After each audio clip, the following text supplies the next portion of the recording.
I just met my fiancé's family for the first time, and it felt like they were being fake nice while interrogating me about my past relationships. Now my fiancé won't speak to me for being rude and xenophobic when I said it was weird. Posted by you/LateTart320. I, 27F, recently met my fiancé's, 31M, family for the first time. We have been together for 4 years, but we spent 2 of those years in my home country before moving to his country after I finished my graduate program. We didn't settle in his home state, but I kept asking to meet his parents because he had met mine multiple times. He always said they were just very private people or kind of old-fashioned, so we should wait until we were engaged. Weird, but some people are just weird, so I didn't push it.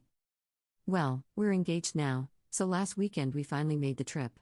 And I don't know how else to describe it, but something felt really off about the entire thing. They weren't rude, I want to preface with that. On the contrary, they were nice to a degree that felt contrived and, honestly, a little scary. His mom kept hugging and touching me, holding my hands, asking what she could do for me, how she could make me comfortable, and saying how nice it was to finally meet me. His dad barely said a word to me, and that juxtaposition was a lot. I felt a bit love-bombed. She made all my favorite foods and kept anxiously asking if anything was wrong, if she could refill my drink. She even offered me her shirt when I mentioned I thought it looked nice. I thought maybe she was just anxious? I'm not sure. His little sisters asked polite questions, but still, it felt so surface level. His mom was dominating everything. It kind of felt like a job interview, like, what are you looking for in a marriage, and have you heard much about our little town? I said no, since I'm not from the US, and she looked relieved. She asked about my past relationships and was very interested in why my last boyfriend and I broke up. I specifically remember her asking, how hard did you fight for it? Or did you just leave? And that was so weird. I just felt oddly interrogated and coddled at the same time. I'm not explaining myself well, but Micah told me to get out of that house. My fiancé barely spoke all night, and any time I looked to him for reassurance, he just smiled and looked down at his hands, which is not like him at all. A couple of nights in, I told him I was feeling kind of weird and wanted to go home. He asked me why, and I told him that maybe I'm just not used to American socializing, that I just felt a little tired and overwhelmed, and that his family was really, really nice, and I wasn't sure how to handle it. I was trying not to be rude, but we've always emphasized honesty in our relationship. I thought that if this was a cultural thing, maybe we could talk about it and overcome it together. He got really defensive, though, saying I was being dramatic, rude, and xenophobic when his family had gone out of their way to make me feel welcome. I apologized and said I was grateful but just felt a little weird. He then said he was done talking about it. We drove home, and he won't talk about it anymore. He will hardly even talk to me. His mom, on the other hand, has been texting me nonstop since she met me. She keeps saying how happy she was to meet me, how beautiful I am, and how she hopes we won't wait too long to get married and have kids. I just feel so unsettled. My fiancé thinks I am an ungrateful jerk, and maybe I am. I don't know, am I? I just feel so out of sorts over this. Any advice, criticism, anything is welcome. Relevant comments. Commenter. Americans will talk and smile at strangers all the time just to be friendly, but this is not normal American socializing. I'm from the South, where we take friendliness up a notch, and I'm on my couch cringing so badly I almost stopped reading because I was so uncomfortable. Ops response. I didn't want to make any generalizations in my post, but I seriously thought I was just being inconsiderate and not adapting to a different culture because he kept insisting that was my problem. But it is weird, right?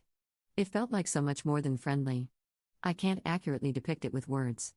Thank you for sharing this as an American because I feel a lot less crazy now. Commenter 2. Is this your fiancé's first relationship?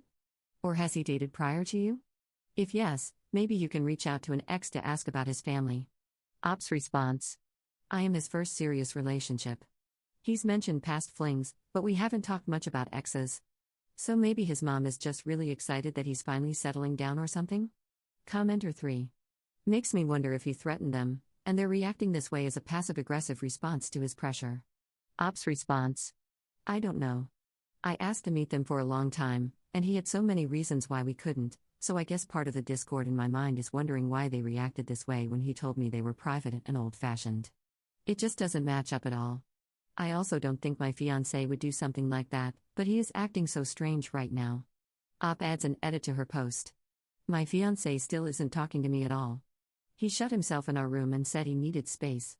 Seriously, am I missing something here? What am I supposed to do? I feel like I'm going crazy. Update 1 day later. I finally got my fiancé to talk to me, and it was not a good conversation. I apologized again for coming across as ungrateful, and he said that the way I reacted to his family told him everything he needed to know about why he was so reluctant to let me meet them in the first place. He said I should be grateful that they welcomed me with such open arms and that I needed to remember that the only reason I'm doing so well in this country is because I am dependent on him to be here. That made me so angry. I literally can't stand being talked down to. I said I felt like this was way out of proportion, and he then accused me of cheating on him. He demanded to see my phone because, apparently, according to him, I'm intentionally trying to sabotage our relationship by saying his family is too nice so that he'll call off the engagement. I can call him a jerk, and I get to go off with my so-called fling. I am not a cheater, so I said, go ahead, look through my phone. He scrolled through my texts for a bit, my internet search history, my social media search history, and my camera roll. As expected, he found nothing, but he doubled down and said that this was a serious problem for him and that he needs to reevaluate our entire relationship. I am so baffled. He has never blown up on me like this. I feel like I don't even recognize the person I'm getting married to.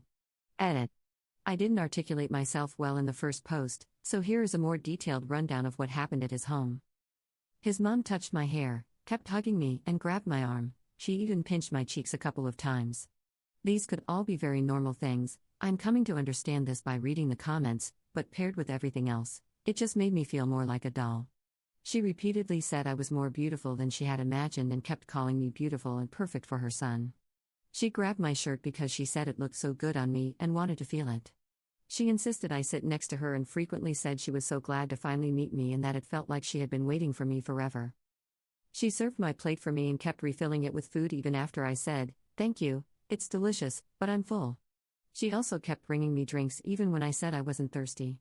I don't handle alcohol well, so I try not to drink, but when I tried to decline, she kept insisting, and I eventually felt like I couldn't refuse. She asked me what I was looking for in a relationship, what kind of wife I wanted to be, what my past relationships were like, why I left my exes, and what my thought process and reasoning were. Since we left, she has been texting me almost constantly, asking me to promise I'll come back and visit, asking when the wedding is, urging me not to put it off for long, and even asking when we're going to have kids or if we're already trying for them.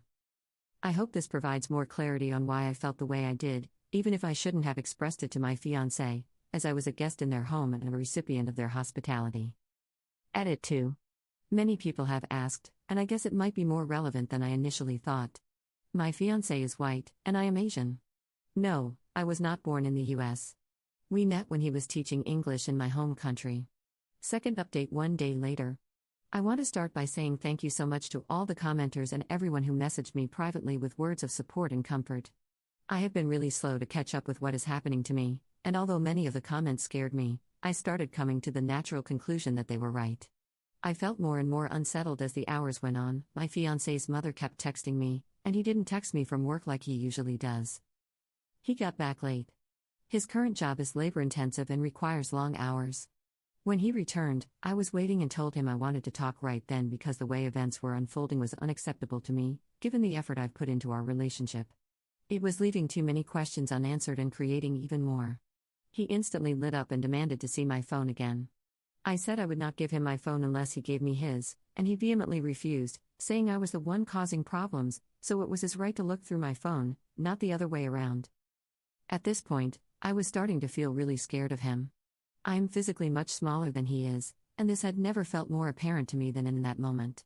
He was speaking very loudly and standing really close to me, telling me that he and his family were willing to give me a second chance if I behaved better this time, that he knew I had it in me to be polite because I always acted that way back in my home country, and that no one else in America would put up with this behavior. He said I should consider myself lucky that he didn't do more to expose my supposed cheating. I asked if he was threatening me, and he again demanded to see my phone. I said no, though not as firmly as the first time, and he stormed off to the bathroom and turned the shower on. I was really, really scared.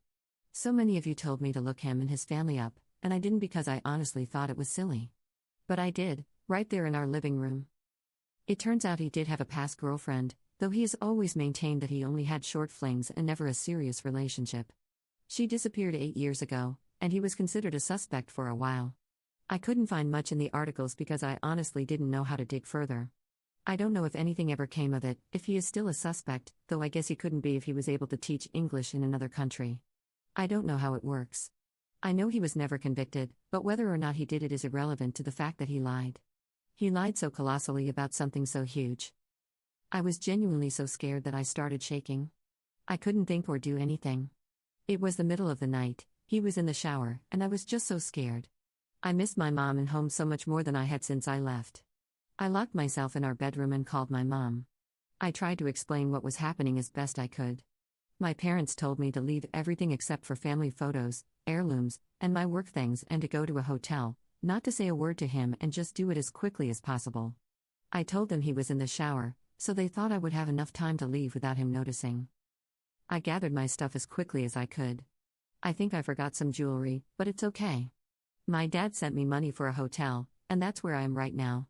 I took an Uber about 2 hours away from the city using a separate account I made that night, as I don't have a car here. My fiancé started messaging me about 30 minutes into the drive, asking what was going on. I sent him the links to the articles I read and told him I was feeling really scared and lied to, and that I thought our relationship was over. If he thought I was cheating, clearly, we don't trust each other. He called me so many times, repeatedly saying that I was a bitch for accusing him of something he didn't do and for bringing up such a painful subject when he wasn't ready to talk about it. He said he wished he had never met me and that I should think long and hard about what I was doing because I didn't fully understand the consequences of being alone in America. That no one would want me like he did, that he was doing me a favor. I just ignored it. I was crying so hard that the Uber driver actually asked me if I was okay. Then, his mom started calling and texting me. She said she knew it sounded scary but that her son was a good person and had nothing to do with it, and that if we just got married and had kids, things would really smooth out. I couldn't take it anymore. I just wanted to go home. Everything was clicking into place way too much: his parents' treatment of me, why he kept demanding to see my phone, why it took so long for me to visit his hometown and meet his family. My friend walked me through everything, and it all made sense. My body was so overcome with stress and fear that I couldn't stand to be there for one more second. I am at the hotel now. All location services on my phone are disabled, and my dad bought me a plane ticket home. I emailed my job and told them a family emergency had come up and that I would no longer be able to offer my services. Most of my clothes are still at the home I shared with my fiancé, and I don't think I'll ever get them back because I don't want to go back. It's not like I can ask my friends to get them for me. I have some friends here, but they're not close, and it's too hard to ship everything. Anyway, that's it. I sent him a text saying that the engagement is off. There are a lot of other things to address, like the fact that we have shared accounts and that he has my visa information, etc. I don't want to speculate about what happened with him and his past girlfriend because I don't know. They never found her, and my heart breaks for her. But he lied about it, for years, and did everything he could to keep it from me. I'm too scared to ever feel comfortable in that relationship again, and I think it's time for me to go home. Thank you so much again to everyone who sent me comforting words of support and kindness. I don't know if I would have come to the same conclusions without your comments. Relevant comments. Commenter.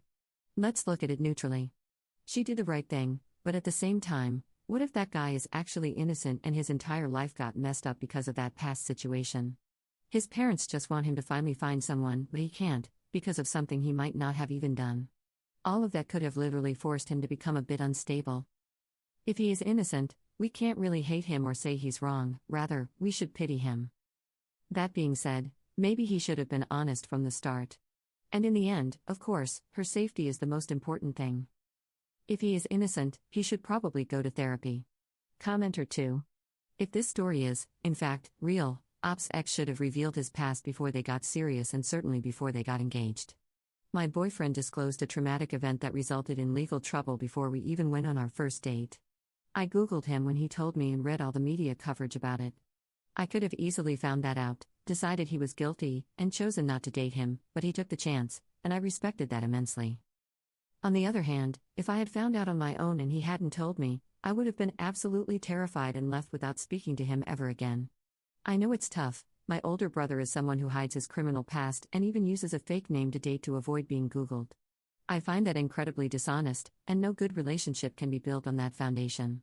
I think I got lucky because my boyfriend is a great person, and we're a good match. I know everyone makes mistakes, and thankfully, his crime was unrelated to women or a past girlfriend, so that makes it different. But I'm saying all this to emphasize that, yes, Even if this is all true and Op's ex was innocent, he needed to disclose his history and be with someone who is okay with it. Therapy sounds like a good idea, too, because if this is real, he became incredibly angry and controlling when things didn't go his way, which is scary in itself.